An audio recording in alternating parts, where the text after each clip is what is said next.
Hello friends, and welcome to another cozy little deck flip. Today we're doing Victoria Frances Gothic Oracle, featuring a lot of her beautiful, stunning Gothic artwork. It's a very romantic deck. It's a little bit of a sad deck. It definitely has a grieving, sort of that romanticized death aspect of vampire art. It's a beautiful, beautiful deck. It has a lot of room for interpretation. I'm gonna go through the cards and we'll look at the artwork. I'll let you know the name of the card and we'll just have a good time on this rainy, gloomy, wonderful October day. I have my coffee, of course, because what is a cozy deck flip without coffee? All right. So there's only 36 cards in this deck, so it's a little bit of a smaller deck. Now the book looks a little bit thicker than it actually is because it's in 5 languages. It's in English, Italian, Spanish, French, and German. Gives you a little overview of the cards, the usual, here's how to do a layout. And then there's 1 page for each card.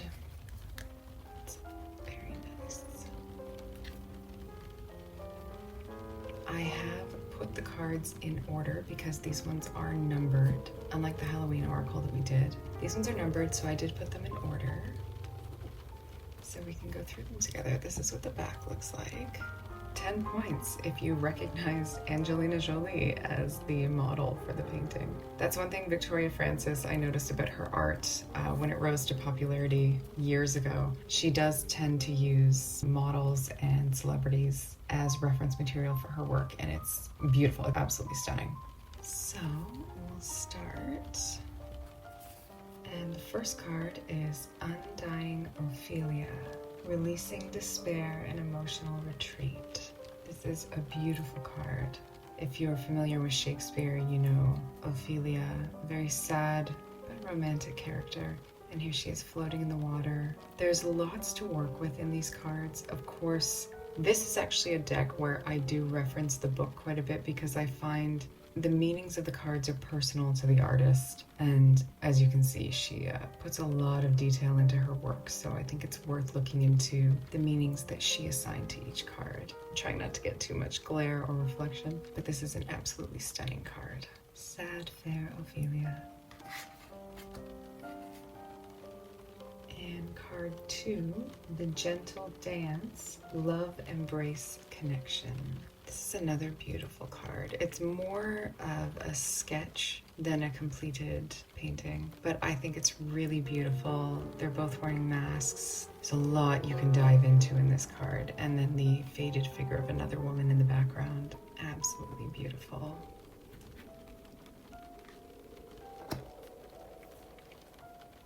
And the third card, The Mirror in the Candlelight, Let Your Light Shine. So suggesting that this is actually a reflection, and this is what this woman is seeing. And I love the way she seems to hold herself. Beautiful. And card 4, Amaranth Longing, Martyrdom, Regret, and Past Mistakes. So much that you can dive into with her beautiful face, her eyes that look filled with tears, the blood running from her lip. There's a lot you can unpack in the expression of someone's face. And this one, speaking of martyrdom, regret, and past mistakes, leaves a lot to be unpacked in terms of a personal sacrifice and the choices we make for what we deem the greater good at the time. Beautiful card. This one has a bit more going on in it. Card 5, Midnight Mirth, Sadness, Regret, and Love. It's interesting for it to be called Midnight Mirth, and yet it is about sadness and regret, but also love, with that beautiful kiss in the background. And these almost nymph-like figures looking sad, but gathering, finding solace in each other's company. Beautiful. And card 6, Falling from Grace, Divine Protection, Despair, and Healing. You can kind of see the figure of the angel statue behind her, almost like she's in a garden or cemetery, which is quite typical setting for Victoria Frances's work. She's clearly been crying. Her dress is a little ruined, blood trailing from her mouth. She's stepped into this world of darkness, this world of vampirism, and is seeing how different that is to what she's known.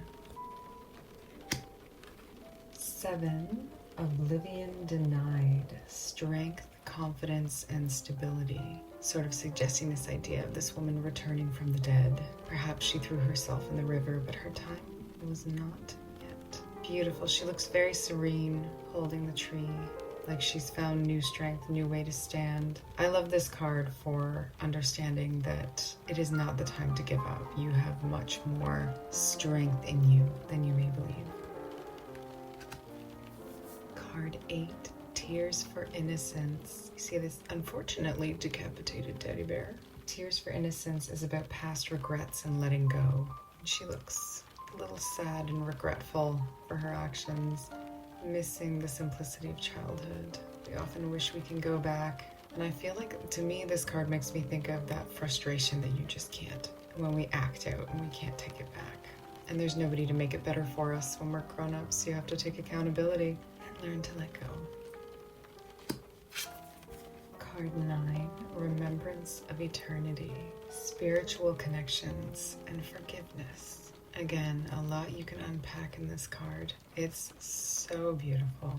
She's standing at this headstone, remembering, forgiving, learning to move on. This could be for a person, this could be for a situation, this could be for choices. We have to be compassionate with ourselves.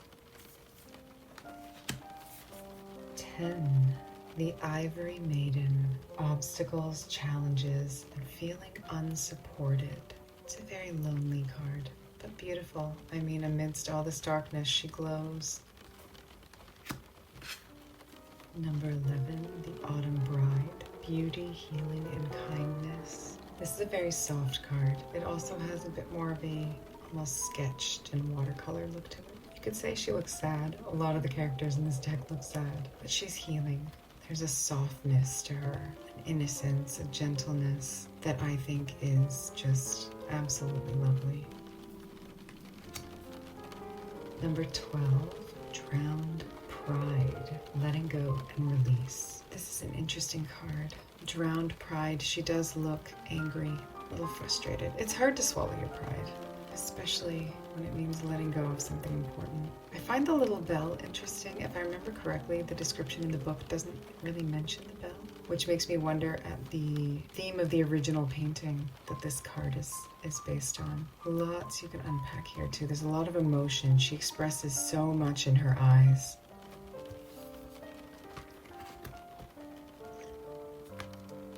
(13) Through the Woods. Change, new path, and decisions. I love this card because I feel like there is such a story here of this woman who could be a bride by her dress running into the woods, escaping even, looking for something else. There's definitely magic in the deep woods, and I think it's interesting how many characters in many stories flee to the woods when they seek escape, a place that many people avoid. Something in us tells us, no, there is truth in those trees, and that's where I'm going. I love this card. There's a deep story here, and I like it a lot. I also think with it being tied to decisions, feeling the fear and doing it anyway, it's a good card for that. 14, The Sunken Cradle. Going with the flow. So at first glance can seem like a bit of a despairing card. It looks like a card of drowning really, but they're resting. I like it because it's that cradling feeling, the cushioning of sound. It feels safe and comforting, and I think that probably is a subconscious tie to the waters of our mother's womb. It is a place for rest, to go with the flow, stop fighting and resisting. Beautiful. This is classic Victoria Frances art. The vampire with the ivy and the violin. Stunning corset. Absolutely beautiful. This is number 15, Autumn Virtuoso. Releasing ties, creativity, and achievement. One thing this deck does well is it leaves room for your imagination to think of all the ways that we cry, all the reasons that we cry. Is she sad? This is a card of creativity and releasing an achievement. Perhaps they're tears of ecstasy, tears of the joy of completion. She has created something beautiful, and it now exists in the world. Lots of interpretation with these cards. They're so beautiful. Everyone tells a story. You can get lost in each of these cards. I absolutely love it. 16. Under the mask. Confidence. Putting the past behind. Taking the mask off. Oftentimes, we hide because we're afraid someone will see, what we don't want them to. And what we don't want them to see is often tied to something in our past that they might not even be aware of. And so we end up hiding more of ourselves than we intended, when really the most healing thing we can do is take the mask off. 17, the mirror of truth. So again, this is suggesting that what we're seeing is what this woman is seeing, her reflection. Determination, achievement, ambition. I like that. When you hear the word ambition, suddenly the look in her eyes is a little bit different. Her tears have stopped. She's gotten it out of her system. She's remembering who she is. Love this card. So beautiful. Here's a beautifully gothic card, number 18, the Princess Dream. Nurturing, rebirth, new opportunity, not giving up on that dream. Dreaming of a new future, dreaming of something better, dreaming of what feels good and right. I love the bats, another card filled with story. Number 19, this is the card that is featured on the back of the card.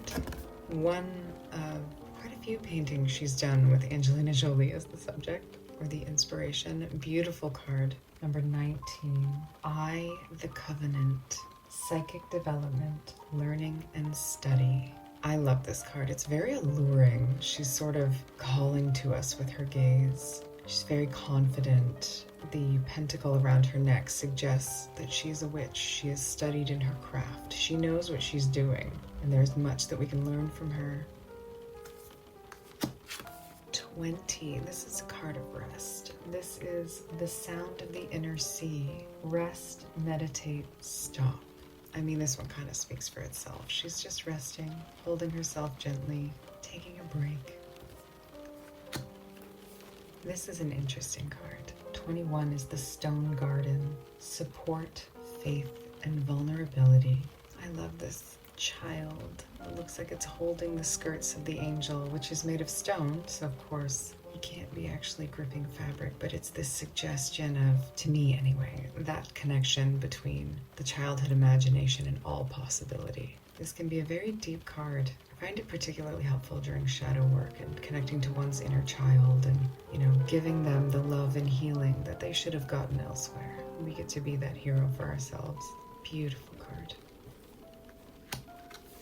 22. Prisoner of mourning, disappointment, lethargy, and lost love. She's clearly a vampire. Her iridescent eyes and the blood running from her mouth and down her chest. She's a prisoner of mourning because as the sun rises, she is confined inside. Lethargy, lost love, disappointment, accepting one's fate, feeling tired, needing to find reasons to move on, to keep going and not let negative experiences hold us back. Don't give in to that blanket of heaviness.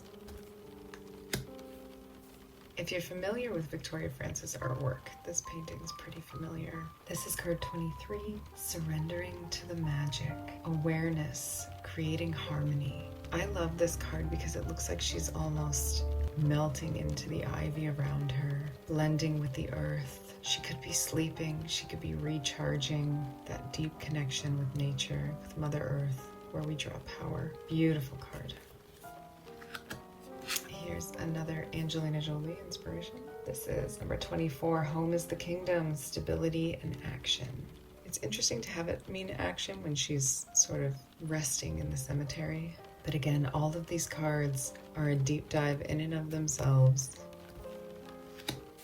25, Yorick's Bride, endings and beginnings. Yorick is the skull, actually, that Hamlet holds. So this is Yorick's Bride. This is endings and beginnings, new opportunities, new growth. You see the little tiny flowers in her hair. contrasted with the autumn leaves that have fallen around the ground. There's a lot you can dig into with this card as well. 26. The Philosopher's Soul. Determination, instincts, and change. I don't remember the name of the Gothic model that inspired this piece, but I remember seeing her pictures many moons ago when Victoria Frances first rose to popularity with her art. I'm gonna age myself, but I'm talking about those golden days of DeviantArt and LiveJournal. Seems almost archaic to reference those sites now, but oh, we had a good thing. We had a good thing going and we didn't realize it. Anyway, determination, instincts, and change.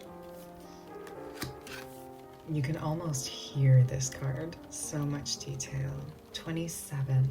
The Faceless Company. Insecurity, acceptance, confidence. It's interesting to have a card mean both insecurity and confidence, but there's a delicate balance between the two, and the reasons that we wear masks. Is it because we're insecure? Is it because the mask gives us confidence? Which way do we lean? What energy do we feed?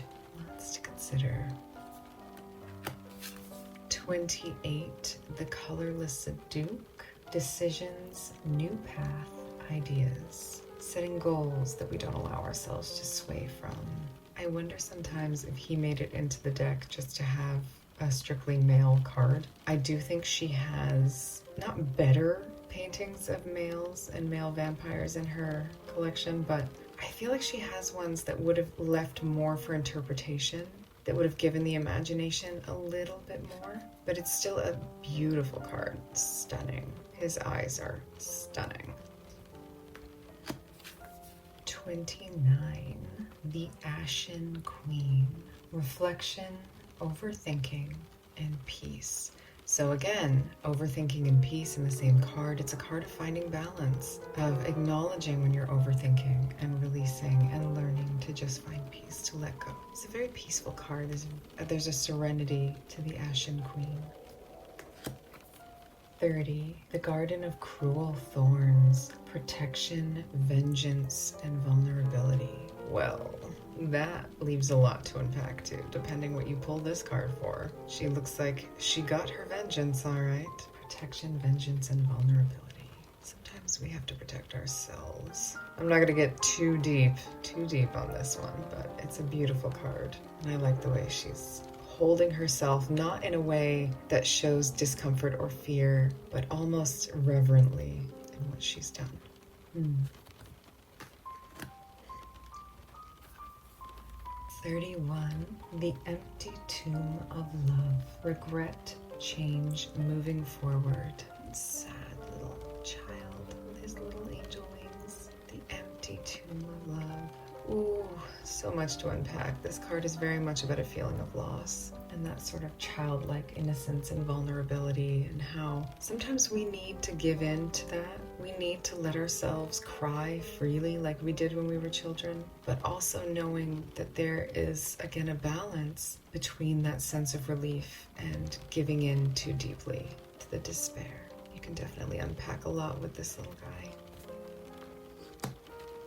Got some kitties. So this is 32. Midnight Rose. Confidence, listen, guidance. I like that she looks like she is existing in luxury. She has made it. She's made choices that have led her to the life she desires, and there's something that can be learned from her and her 3 black cats. Love this card. 33. The Second Journey. Boundaries, independence, and bravery. Can unpack a lot here too. I love the crows following her. I love that her walk is rather somber, but she's dressed, I don't want to say fancily, but like, I find her attire interesting in contrast to the somberness of her walk. The Second Journey. The suggestion that it's time to take a hard look at how you're living your life, what you're giving to others, and is it time for a new start, for yourself, for your best interest, for your highest good? What does the second journey mean to you, your next chapter? 34. Memories of life, security, comfort, direction. Again, we have a woman holding a tree, taking a moment You see the castle in the background, memories of life. This idea of seeking comfort when we feel we're facing the world alone, being able to draw on comforting memories and find ways to keep ourselves going. 35, Journey at Dusk, New Beginnings and Opportunity. I love the color of this card. I love that dusk blue when things start to get a little cooler. She's starting her journey. She's glowing in the dark. I love that as well. She is her own light, and she's making her way through. And card 36, this is the last card. There's only 36 cards, but again, each one you could dive into for ages. So it's not the number of cards, it's what they give you in each one. And card 36 is Winter Rebirth. Confidence, ability, multitasking. This idea of being able to maintain your regal poise despite chaos, no matter what's going on around you. This card to me is always really about stepping into who you are and saying, you know, I don't care. I don't care what's going on. I don't care what they think. I don't care what assumptions are made. This is who I am, and I'm tired of hiding. I'm gonna walk in my truth. I also love this card for purely nostalgic purposes. Again, those glory days of Gothic model photography. This beautiful dress. I'm gonna throw it into the universe. Those vibes, DeviantArt, live journal, vampire freaks. I was there for it, I'm here for it. Beautiful. This whole deck is just beautiful. I said pretty a lot in the last deck flip, and in this one I'm saying beautiful. Okay. It is such a rainy, beautiful day, and I just love having my candle and my coffee with me. Okay. I'm gonna do my best to shuffle these without bumping into the tripod and pull a card for everybody.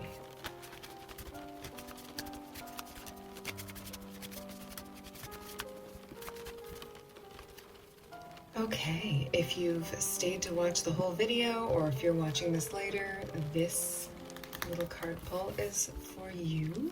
Let's see what we get. I had a feeling it was gonna be this card. I don't know why. Now I'm going to read the meaning from the book for you, and then we'll dive a little deeper intuitively. So card 16, Under the Mask, Confidence, putting the past behind. Through experiences of the past, your confidence is growing. You no longer feel the need to hide behind others. At last, you see and accept that you are a wonderful individual in your own right. You are looking for new challenges which will inspire and drive you. There is no time to waste as you are ready for action. Tears of sadness are now long gone. Those difficult experiences were a huge learning opportunity, but you have learned difficult lessons and realized they have made you who you are today. You may feel you still have a way to go before you feel fully confident, but you are on the right path and getting there. Take life one day at a time, and each day that passes, you will move a step closer to your goals. I love that. So what you've been through, what you have survived, you're learning that you may not have become who you are now without those experiences. Oftentimes we wish we could go back and erase history and erase our pain and erase our bad choices instead of just taking accountability for them and understanding that we did the best we could at the time with the knowledge that we had. We did what we thought was best. We made what we believed wholeheartedly was the right call. But we have to make mistakes to learn. You have to make mistakes to grow. You have to get burned every now and then to learn your limits and learn boundaries. This card is very much saying to accept those difficult lessons. Take the mask off. Don't hide. Don't pretend it didn't happen. Don't try to convince people it didn't happen. It's part of your story. And you don't have to share your story, your trauma, your memories, your hardships with everyone. You don't ever have to talk about what happened. But pretending it didn't denies your own strength, denies your own resilience, and denies who who you became. Not just despite what happened, but in spite of what happened. As the book says, you are a wonderful, incredible being, and you're learning that. And it's time to start believing that. And I mean, with the boats on the water here, this canal, it reminds me of the Six of Swords and Terrible, and that idea of coming out of the darkness and moving into calmer waters. And this image in the background in the sky of the Harlequin mask, that very much represents the past, the innocence of childhood, the masks we wear, the innocence we try to reflect as we go. So don't be afraid to take the mask off. Have some pride. Look what you went through. Love yourself. Love your resilience. You earned your place wherever you are now, and you are worthy of every goal and dream that calls you from the path ahead, that encourages you to keep going. Don't give up. I hope that resonates. I hope it got to whoever needed to hear it most. This is a beautiful deck. I highly encourage you to dive into it if you love Gothic art, if you love that dark, romantic essence of vampirism and stories of immortal love. Thank you so much for being here again, and stay tuned for more deck flips this month with the rest of my spooky decks. I will try to get them out in a timely manner as we are racing through October. But thank you again for being here. Love you guys so much, and I'll see you in the next one. Bye.